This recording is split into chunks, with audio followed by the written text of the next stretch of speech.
NRS जिंदाबाद जिंदाबाद जिंदाबाद। होश में आओ होश में आओ। रेल प्रशासन होश में आओ होश में आओ होश में आओ।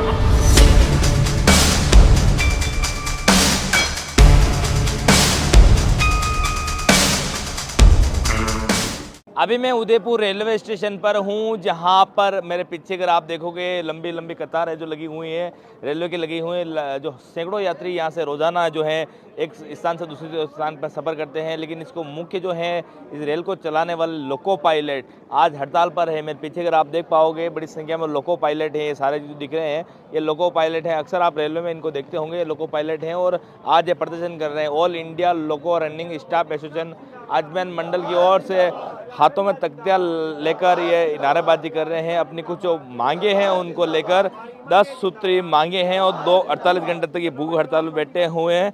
और क्या इस तरह की कुछ मांगे हैं, कुल 10 मांगे हैं, उस 10 मांगों को लेकर आज हड़ताल में बैठे हैं। सबसे पहले अपना नाम बताएं और किस तरह का प्रदर्शन कर रहे हैं बताएं। मैं Mahendra Kumar Meena loco pilot goods के पद पर उदयपुर सिटी में कार्यरत हूँ।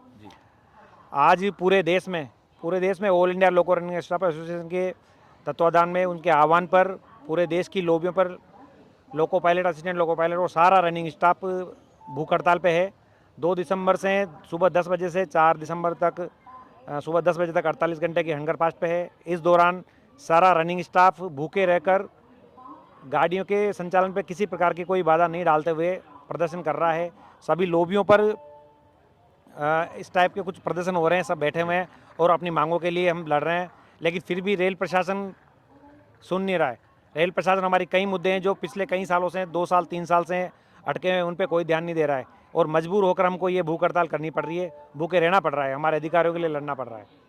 क्या मांगे हैं विशेष रूप से, आप वो थोड़ा बताएंगे। विशेष रूप से हमारी मांग अभी किलोमीटर अलाउंस को लेकर है और भी कई सारी मांगे हैं, जिनमें एक रेस्ट की मांग है।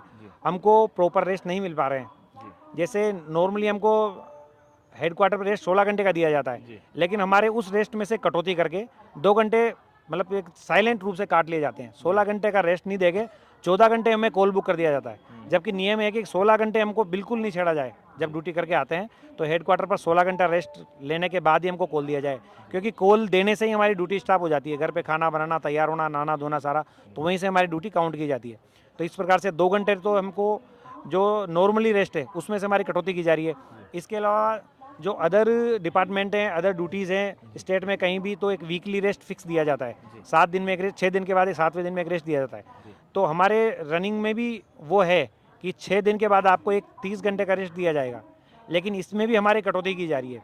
इसमें यूँ है कि 16 घंटे जो हमारा नॉर्मल रेस्ट है उसी में 14 घंटे दे के हमको 30 घंटे का रेस्ट दिया जा रहा है, जबकि हमको 16 घंटे के प्लस में 30 घंटे का रेस्ट दिया जाना चाहिए, ताकि हम हमारे जो पारिवारिक काम है, सब ड्यू चल रहे हैं, उनको हम कर सके। स्कूल, बच्चों के स्कूल वगैरह सबके काम है वो कर सके, लेकिन इसमें हमारी कटौती की जा रही है। इसलिए लोग, सभी रनिंग स्टाफ लगभग अपने काम ड्यू रहते हैं, इसलिए तनाव में भी रहते हैं और गाड़ियों का संचालन एक सुरक्षित नहीं हो पा रहा है और पब्लिक को भी सेफ्टी बाधित हो रही है इसमें। जी बिल्कुल, बड़ी भूमिका रहती है लोको पायलट की रेलवे चलाने में, क्योंकि जो बड़ी संख्या में जो यात्री हैं एक स्थान से दूसरी यात्री जगह जाते हैं तो उनका सावधानी मुख्य रूप से रहती है और सैकड़ों यात्रियों की ज़िंदगी जो है लोको पायलट के हाथ में रहते हैं। आपके हाथ में भी तख्ती हैं, या नाम बताएं किस तरह की मांग है आपकी। मैं सुंदरलाल सवालगा उदयपुर में कार्यरत हूँ और हमारी मांग ये है कि रनिंग स्टाफ के साथ लगातार मानसिक रूप से इतना परेशान किया जाता है। जैसे कि हेडक्वार्टर पे जो 16 घंटे का रेस्ट दिया जाता है, आदमी 16 घंटे में अपने परिवार के साथ मिल नहीं सकता है। जब उसको 10 दिन बाद कोई 7 दिन बाद रेस्ट दिया जाता है, 7 मतलब 30 घंटे का, उसमें भी प्रॉपर 16 प्लस 30 नहीं देकर 16 घंटे का रेस्ट दिया जाता है, जो वो पारिवारिक काम भी नहीं कर पाता है। एक तो रेस्ट का प्रॉपर नियमानुसार दिया जाए और एक ग्रेड पे जो बरसों से रनिंग स्टाफ की वही है, उस ग्रेड पे में सभी के स्टाफ के साथ चेंज किया जा रहा है, लेकिन रनिंग स्टाफ के साथ वही ग्रेड पे स्टार्ट की जा रही है। और एक ड्यूटी हावर्स जो आज जितनी स्पीड बढ़ी है, स्पीड के अकॉर्डिंग वो पुरानी ड्यूटी हावर्स रखते हैं, जैसे 12 घंटे की नॉर्मल, लेकिन ड्यूटी मतलब इतनी स्पीड के साथ आदमी मेल एक्सप्रेस में मैक्सिमम 6 घंटे रखी जाए और मालगाड़ी में 8 घंटे रखी जाए, और हमको 72 घंटे तक आउट ऑफ हेडक्वार्टर रखा जाता है। हेडक्वार्टर पर आने के बाद हमको मात्र 16 घंटे का रेस्ट दिया जाता है, फिर 72 घंटे के लिए वापस भेज दिया जाता है। तो हम हमारे परिवार के साथ पूरा समय नहीं व्यतीत कर पाते हैं, जिससे मानसिक तौर पर ज़्यादा परेशान रहते हैं। अतः हमारा ये है कि प्रॉपर हमारे को 36 घंटे में हेडक्वार्टर पर बुला लिया जाए, जिससे हम परिवार को भी समय दे सके और हम मानसिक रूप से पूरी तरह अपने कर्तव्य निष्ठा के साथ पालन करते हुए रेल सेवा कर सके। बिल्कुल रेल सेवा कर सके। और भी साथी हमारे साथ हैं, उनसे भी बात कर लेते हैं। सर आप बताएं, थोड़ा आप आगे खड़े हैं, आपके हाथों में तख्तियाँ हैं और जो हमेशा रेलवे के जो अधिकारी हैं, लोको पायलट, हमेशा सावधानी बरतते हुए अपनी रेलवे का काम जो करते हैं, आज आपको धरने में बैठना पड़ा है, क्या मांग ये है आपकी? जी नमस्कार, मेरा नाम दुर्गेश मिश्रा है, लोको पायलट मालगाड़ी पथ पर उदयपुर में हूँ। जी ये भारत सरकार के जितने भी सरकारी कर्मचारी हैं, जी उनको विभिन्न प्रकार के अलाउंसेस सरकार की तरफ से मिलते हैं। जी वैसा ही अलाउंस हमें भी एक मिलता है, किलोमीटर अलाउंस कहलाता है जो। पर हमारे साथ में हमेशा दोगला व्यवहार होता आया है रनिंग स्टाफ के साथ में। 7th पे कमीशन लागू हुआ, उसके बाद भी हमें इस तरह के 2 बार प्रदर्शन करने पड़े, तब जाके हमारे किलोमीटर रेट अलाउंस को बढ़ाया गया। वो उसको बढ़ाने के अंदर हमें बहुत संघर्ष करना पड़ा। 1.5 से 2 साल बाद वो हमारी किलोमीटर रेट जो थी अलाउंस की रिवाइज हुई। इस बार भी ऐसा ही हो रहा है। हर पे कमीशन में एक चीज़ होती है कि 50% डीए पार हो जाता है, उसके बाद में अलाउंसेस को 25% बढ़ाया जाता है। ये 2024 के अंदर हो चुका है। जनवरी 2024 से बाकी अन्य सब डिपार्टमेंट वालों के जो भी थे भत्ते जी टीए के और उनके, वो बढ़ा दिए गए 25%, पर हमारे किलोमीटर अलाउंस को इस बार भी वापस नहीं बढ़ाया गया है। उसी के लिए हमारी ये इस जो धरना प्रदर्शन और हंगर फास्ट है, मेन उसी मुद्दे पे है। प्लस इसके अलावा जो पहले के टाइम में, बहुत पुराने टाइम में जो किलोमीटर अलाउंस मिलता था, उस पे जो हमारी इनकम टैक्स में छूट थी, जी उसको भी गवर्नमेंट के द्वारा हर बार रिवाइज नहीं किया जाता है। वो मेन मुद्दा हमारा ये है कि 70% जो किलोमीटर अलाउंस है, क्योंकि दूसरे डिपार्टमेंट को जो टीए मिलता है वो पूरी तरह टैक्स फ्री है। अब हमारे को किलोमीटर अलाउंस मिल रहा है जो हमारी टफ नेचर है जॉब का उसके लिए, पर वो सारा हमारा इनकम टैक्स में चला जाता है। तो 70% उसको जो नियम चलते आ रहे हैं उसके अकॉर्डिंग, और जो टीए के सापेक्ष में जो हमारा किलोमीटर अलाउंस बढ़ना चाहिए, जिसके लिए कि बहुत पहले से डिसाइडेड फार्मूला है, आरएसी 1980 एक फार्मूला डिसाइडेड है जी। जिससे हमारा किलोमीटर अलाउंस डिसाइड होता है, तो उसके अकॉर्डिंग हमें दें, जस्टिफाई करें ये सब चीज़ें। तो ग्रेड पे क्या रहता है, उसमें कितनी बढ़ोतरी होती है? ग्रेड पे तो हमारी 6th पे कमीशन के पहले हर एक कैटेगरी के लिए अलग अलग थी। 6th पे कमीशन में उस सब को मिला दिया गया। आज की तारीख में यार्ड के अंदर जो शंटर काम कर रहा है, जो मालगाड़ी चला रहा है, जो पैसेंजर ट्रेन चला रहा है, जो राजधानी एक्सप्रेस, मेल एक्सप्रेस, ऐसी सुपरफास्ट ट्रेनें चला रहा है, सभी को एक 4200 ग्रेड पे रोक दिया गया है। सभी को एक समान सभी के पास में एक ही ग्रेड पे है 4200 ग्रेड पे 1900 पे आदमी आता है रनिंग के अंदर, 1900 से 2400 और फिर 4200 पे उसका एंड हो जाता है। उसके ऊपर जाने का आज जहां बाकी डिपार्टमेंट के लोग 5200-5800 पे पहुंच गए हैं, हमारी काफ़ी समय से ये मांग चलती आ रही है कि हमें भी हमारी इज्जत रखते हुए उसके अकॉर्डिंग, हमारे वर्क के अकॉर्डिंग हमें एक जस्टिफाइड ग्रेड पे दिया जाए। वो ग्रेड पे आज तक नहीं मिला है, उसके लिए हमेशा संघर्षरत रहे हम। इस बार भी हम 8th पे के आने के पहले ही इस चीज़ की डिमांड रख रहे हैं, और केंद्रीय हमारी कार्यकारिणी जो है एलआरसा की, वो मेमोरेंडम दे रही है, और आगे भी उनके आह्वान पे हम आज हमने इस चीज़ को मेन मुद्दा लिया है। आगे हम और इन चीज़ों का प्रदर्शन करेंगे। जी आप बता दीजिए सर, किस तरह की समस्या आपको आती है और किस तरह का जो है प्रदर्शन कर रहे हैं आप?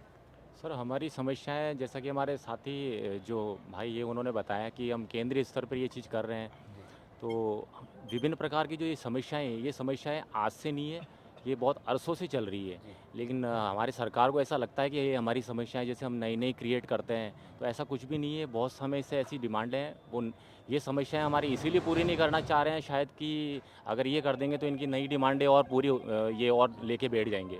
तो ऐसा कुछ भी नहीं है। हमारी जो पुरानी ये डिमांड है, ये अगर ऐसी पूरी हो जाए, जैसे कि एक छोटा सा उदाहरण हमारी नाइट का है, तो नाइट पे अभी फ़िलहाल फोकस चल रहा है हमारे 3 नाइट का, लेकिन हमारी विशेष डिमांड है कि ये नाइट 1 नाइट और कम करके 2 नाइट पे फिक्स करी जाए।